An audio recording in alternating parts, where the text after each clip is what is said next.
You are standing in a quiet room. You are wearing black clothes. The air smells heavily of expensive flowers. You are looking at a wooden box. You know exactly what you are supposed to do right now. You fold your hands. You speak in a low whisper.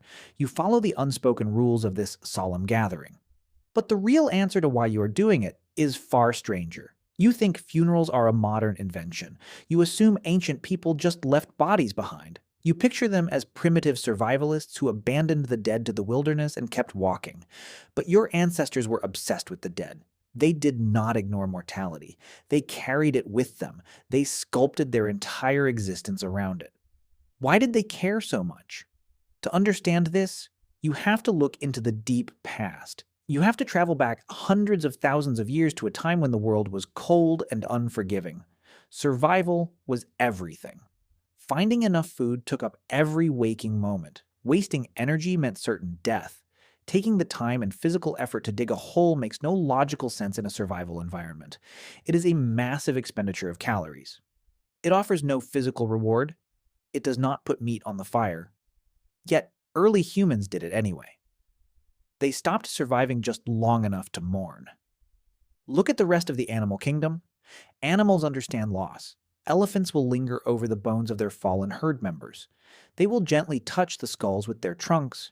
Chimpanzees will carry their deceased infants for days, unable to let go. But eventually the animals move on. The survival instinct overrides the grief. They do not build monuments. They do not dig graves. Only you do that. Consider a cave in South Africa called Rising Star. Deep inside this cave is a hidden, pitch-black chamber. It is called the naledi chamber. It is almost completely inaccessible to humans today. You have to crawl through a jagged rock chute just 7 inches wide. It is suffocating. It is terrifying. In 2013, paleoanthropologist Lee Berger discovered something impossible down there. He found the bones of a mysterious ancient species called Homo naledi. There were dozens of individuals spanning generations. Infants, adults, and the elderly were all gathered together. They were not dragged there by predators.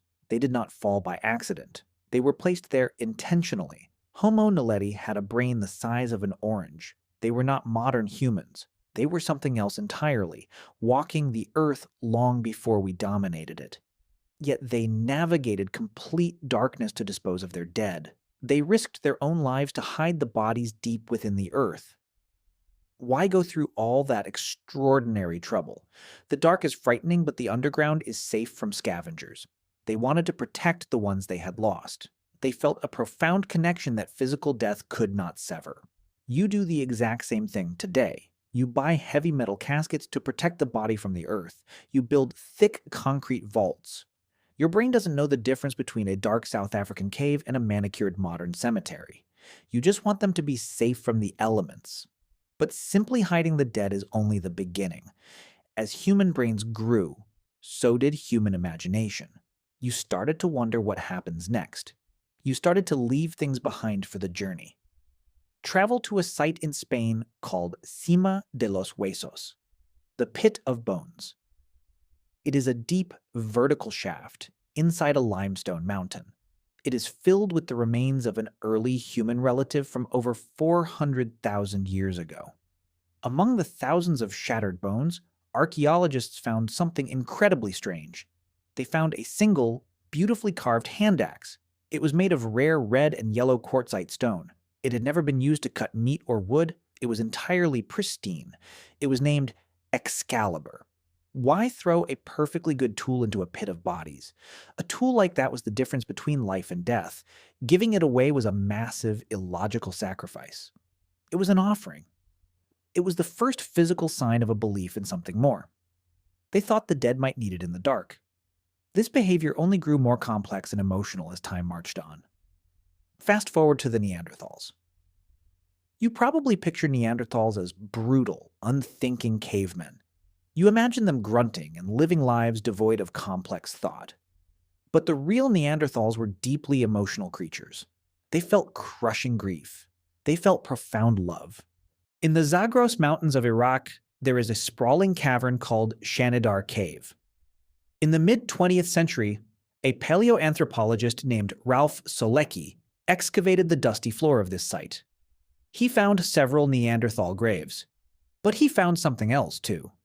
In one of the graves surrounding a male skeleton, he found microscopic clumps of pollen. The pollen came from vibrant, blooming wildflowers: yarrow, cornflower, grape hyacinth, and St. Barnaby's thistle. These flowers did not grow naturally inside the dusty cave. They were carried there. Someone walked out into the harsh, cold landscape. Someone gathered handfuls of bright medicinal flowers. Someone gently placed them over the body of a fallen companion before covering him with earth. They did not have to do that. It did not help them hunt. It did not help them survive the winter. It was an act of pure sorrow. It was a funeral. When you send a wreath of flowers to a grieving family today, you are performing a ritual that is at least 50,000 years old. The flowers wilt and die. The gesture remains permanently ingrained in your psyche. You are speaking a language of grief that is older than spoken words. But as time passed, humans changed the way they interacted with the dead yet again. You eventually stopped wandering the earth. You learned to domesticate wheat and barley. You built permanent homes. And when you stopped moving, the dead stopped moving too. Imagine living in one of the world's very first cities. It was called Çatalhöyük. It existed in modern-day Turkey about 9,000 years ago. The houses were made of mud brick and packed tightly together without streets. You walked on the roofs to get around and climbed down ladders into your living room. Archaeologist Ian Hodder spent decades meticulously studying this ancient place. He discovered a shocking truth about how these early city dwellers lived. They did not have vast cemeteries on the outskirts of town. They did not bury their dead away from the community. They buried them right under the floorboards. When a family member died, they dug a hole directly under the sleeping platforms of their tiny houses. They folded the body into a tight, fetal position. They placed it in the earth. Then they plastered over the floor and went to sleep right above them. They cooked their meals over them. They lived their noisy daily lives mere inches away from the quiet bodies of their ancestors. Sometimes they would even dig the bodies back up after the flesh had decayed. They would retrieve the skulls of the dead. They would coat the skulls in fresh white plaster. They would paint delicate faces on them, adding cowrie shells for eyes. They would keep these plastered skulls in their living rooms. They would hold them during important ceremonies. They passed them down through generations like precious heirlooms. This sounds horrifying to you today. You think of dead bodies as a dangerous source of disease. You think of skulls as creepy Halloween decorations or morbid curiosities. But for the people of Çatalhöyük, the dead were not truly gone. They were still part of the family structure. They were active participants in the household. Keeping them close brought immense comfort. It brought a vital sense of continuity in a chaotic world. You still crave this exact continuity today. You keep the ashes of your parents in a decorative urn on your mantelpiece. You keep hundreds of photographs of lost loved ones on your phone. You wear their old jewelry around your neck. You don't plaster their skulls, but you preserve their memory just the same. You fundamentally cannot let them go. Why is this instinct so uniquely powerful? Why does humanity consistently invest so much physical and emotional energy into the dead? The answer lies in a psychological concept called terror management theory.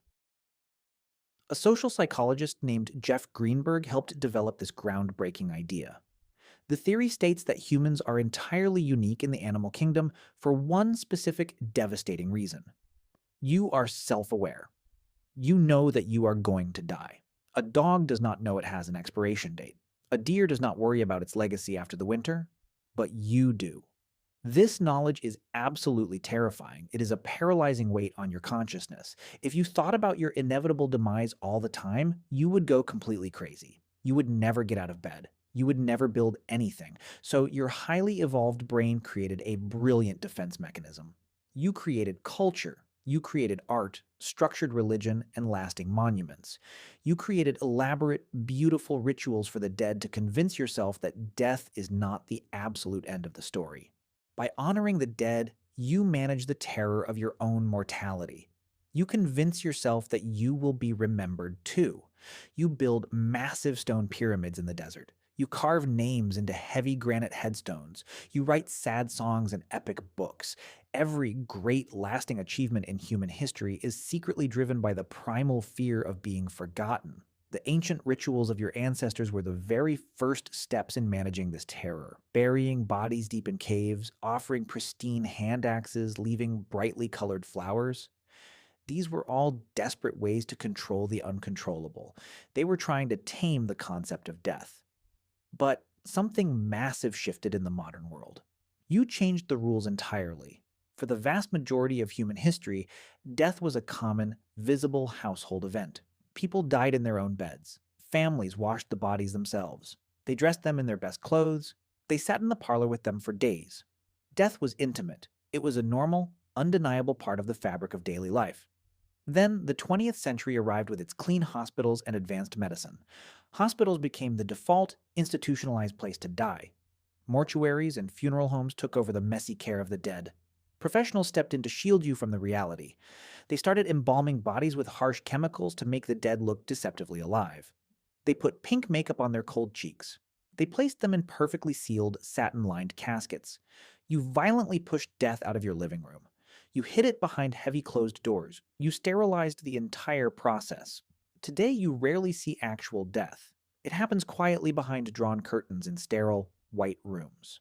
When you do encounter it, it feels completely unnatural. It feels like a terrifying glitch in the system. You are deeply uncomfortable around it. You don't know what to say to grieving people. You awkwardly try to fix their sadness, even though grief cannot be fixed. You have lost the ancient grounding connection. Your ancestors embraced the dead because they deeply understood that death was a natural part of the cycle. They slept above them. They held their painted bones. They looked death straight in the eye without blinking. You look away. You hide it in a distant cemetery on the edge of town. You cover it in perfectly manicured bright green grass. You desperately pretend it isn't waiting for you. But no matter how much you try to sanitize it, the ancient instinct remains buried inside you. The heavy grief is still there. The love is still there. The desperate, burning need to remember is still there. It is hardwired into your very DNA. The next time you attend a funeral, pay close attention to the small details. Notice the quiet reverence of the crowd. Notice the polished, expensive wooden box. Notice the gentle placement of fragrant flowers over the earth. You are not simply performing a modern, polite custom. You are echoing a primal scream across time. You are doing exactly what the Neanderthals did in the frozen mountains of Iraq 50,000 years ago. You are fighting back against the dark. You are proving that human connection survives the physical end. You are standing in a quiet room, wearing black, looking at a wooden box.